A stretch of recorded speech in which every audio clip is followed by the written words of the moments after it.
Hi students, this is a demo on how to take your slide presentations that you've made in Google and embed them into your WordPress site on the page that you've created for our Long 3 assignment.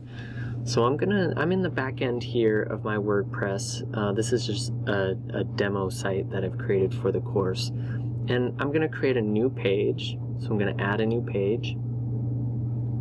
There's multiple ways to create a new page, so however you find is most convenient, go ahead and do that. I'm going to go ahead and use a blank page. I'm going to get rid of some of these tutorials. So here, I'm going to call this Long 3. And you have a few ways of doing this. So you can create from a block here, and you can search what's called HTML, which would be a custom HTML that you're going to embed into this site. Or you can come up here and you can search for it, or also put that again, HTML. And custom HTML is what we're going to be using in order to embed these slide presentations. So I'm going to select custom HTML, but right now I don't have the code that I need in order to do this. So I'm going to go back to my Google presentation that I've created. This is just the presentation I created for the assignment. And what I'm going to do here is I'm going to go under File up in this top left corner. I'm going to say Publish to the Web. And when I say Publish to the Web, what it's going to do is create and generate a custom HTML code that I can use in order to embed this into other websites, right, and share it as a linked Google slideshow. And let me show you what that means. But first we need to publish. We're publishing this content and making it public. Then I'm going to go to Embed right here. And this code right here, it's called an iframe code. I'm going to select this code and I'm going to copy it. So I've copied this, Command C on a Mac, copies it. I just right click and select copy as well.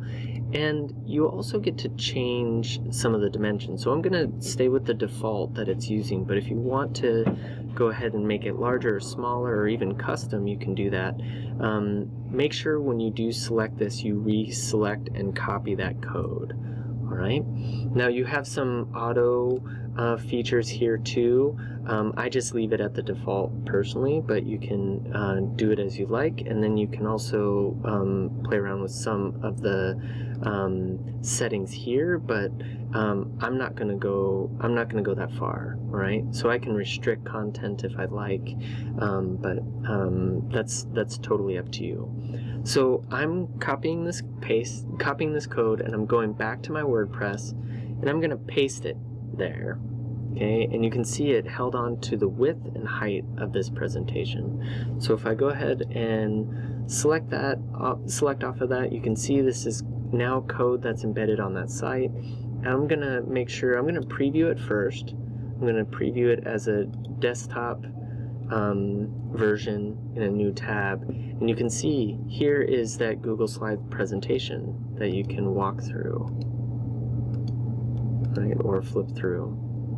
Now, essentially what this is doing is it is calling that slide presentation that I've given it permission to preview here from Google Slides. All right, so the neat thing about that is that you can change the content here and it'll update automatically over here. So say I want to call this,